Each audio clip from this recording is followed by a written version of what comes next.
I'm going to take advantage of a warm day and try and get these windows put in. Don't have the patio doors in yet.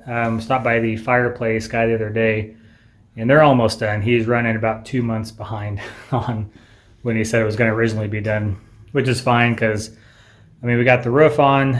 We got that big window in. I'm going to get the other smaller windows in today. And so we're really not in any rush. We're not going to do a whole lot until spring. So what I'm doing here is this is the window into the laundry room, and this is an awning window, so it opens up. Really don't need a window there that opens up. This is going to be into the sunroom area. We've never opened this window at all, I don't believe. So that's going to be a picture window. And then that window is going to move over to one of these, and we bought another brand new awning that's going to go in the other space. And then that big window is actually the living room window. And then this door is actually that door. So this door is going to go here, which we can't do because then the room's not insulated, so we'll just be letting cold air into the house. This window is a window into the kitchen right now, which we can't undo because, again, this isn't insulated. Those two windows will get put in today. This is where the fireplace goes. And this is just going to be a basic door on this side. Nothing too special or fancy there. Okay, I've got all the nails out, but the tough part's going to be breaking this seal. This liquid flashing here is just some really tough stuff. So I took a razor blade and cut the seam just so I can get the pry bar back there and get the nails out. But it's got that liquid flashing in there, probably got 3/4 inch to an inch.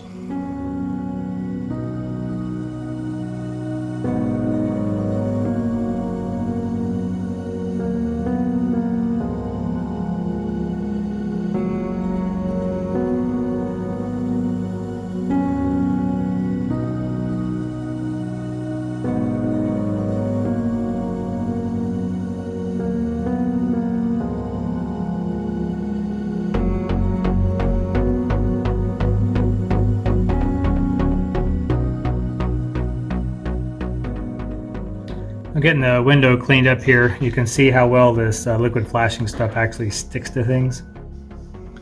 So you can see here this is a zip tape. I was able to get it off on there for the most part. I had to actually peel the zip tape off in some areas. But this is where it was directly connected to the sheathing. And you can see it just ripped the whole layer off. And I can't even get this off. It's stuck on there so good. So it's pretty amazing stuff. But this window is pretty close to getting cleaned up and ready to put the new one in. I don't think I'm going to worry much about cleaning this up. It's just going to get foamed back in there again.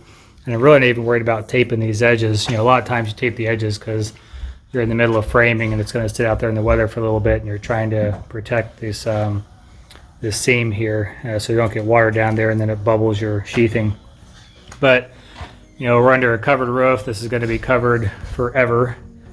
And I don't really think I need to do as much of the ceiling as I need to. Of course, there's going to be liquid flashing behind here, and that's going to create a really good seal anyways.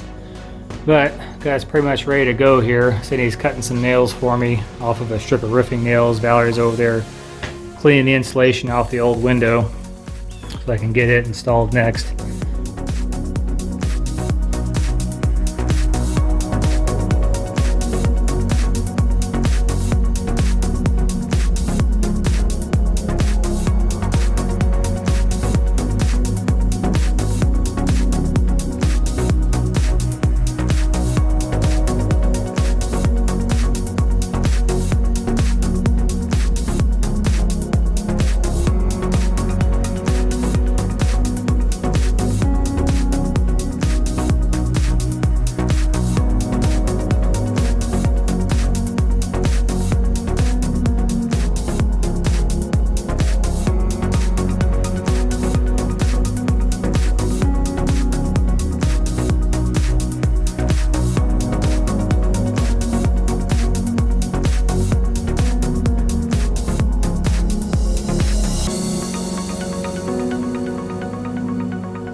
Hey, I got those windows up.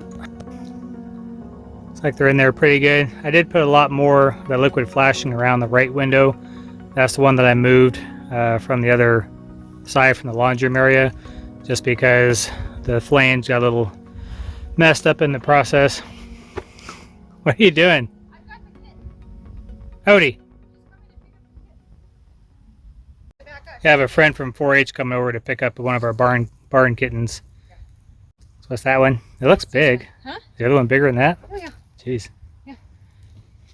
This is a little rule. So anyways, when you're doing your windows, you never caulk the bottom side. Because if any water gets in here, you want to have a way for it to escape. So you just caulk your sides and your top. And you get this side liquid flashing, which is just extremely good stuff. I'm super impressed by it. Didn't put as much on this one just because I didn't think it really needed it. It sealed up really good. And Sydney came out and swept the porch. That's all nice and pretty. Got this picture window in place. So all I gotta do now is go through and foam the inside, which I could foam this one, but the problem is with those cans, they can't really foam them and then just stop. So if I foam one, I really gotta foam everything. I don't want to foam these ones in the, well, maybe I can. It should dry before it gets too cold.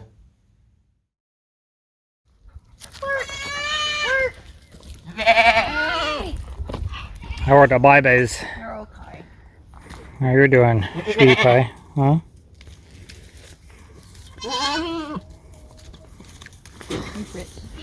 How you doing, Fritzy? Come here. Such a good guy. Yes, you are. Valerie's got a way of picking the lovers, doesn't she? Clark's lovey. Yeah, Clark's pretty lovey. So my GoPro didn't work earlier, and my phone went dead because I was listening to music, so I didn't get an opportunity to show the finished electrical work. Yeah, what old cat, eh? Our little bobcat. Yeah, this is Toby. Doesn't he look like a Toby? Right? So I got this all wired up. You can see the lights on for the GFCI power. This one will go for the other side maybe, or outside, I'm not sure. And then this one, so we got light in here now. So this will be super handy that both those lights are up and good to go. Right? Right. So I decided to get out and work on the addition a little more. We were really hoping to have this enclosed by winter time. The big thing that held us up was the insulation. We were thinking about doing spray foam again, and then it was getting cold, and I'll look at that here in a minute. But what I'm doing now, I'm just filling in that little 7-inch strip along the top, and that'll be completely covered up when the soffit's put in. That's why I'm not using the zip sheathing at all. I will go ahead and tape the seams though.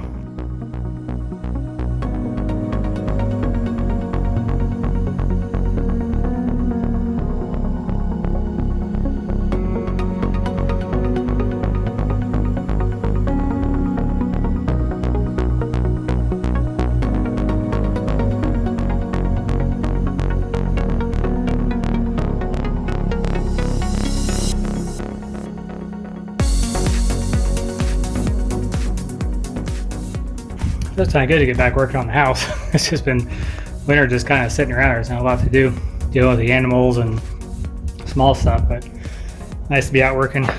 So that board is just going to finish, complete the top of the wall, and then give me a back to blow insulation next to. So I've got about a foot up there that I can blow the insulation against. It won't fall into the other side. I'm not too worried about, those little gaps there. The insulation is pretty thick. It's not going to just blow out and fall through there over time. And again, I'm going to leave this open until I know what I'm doing with the fireplace. So I really just have these two other quick walls to do, and I can't really do this one until I fill this cavity with insulation. So I may have to go buy that so I can get that done, and I can finish this side. I'll go ahead and do this side real quick, and then I've got to do the two sides here around the dining room. So that end, and then this end, it's going to be as simple as just slipping a piece up there and nailing it in place. So it should go pretty quick.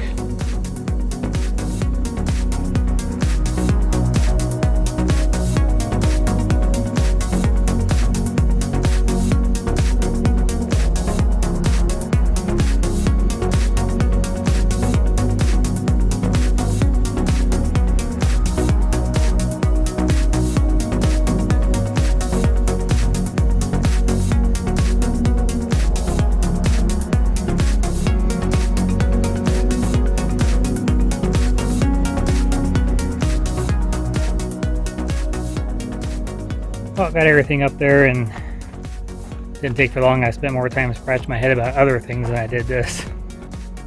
But for the most part, we're all good to go.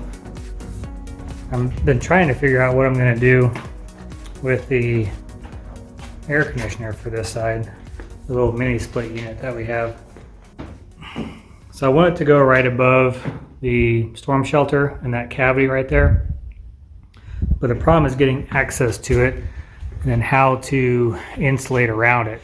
So insulating the walls isn't an issue, but if it's sitting, hanging right in here, I can use the pump that's inside the unit to pump any condensation up and out. I'll actually probably go this way out and dump it out on this side. But then it's how do I get access to it and how do I keep it insulated up in there? So that's my dilemma right now, is trying to figure that out.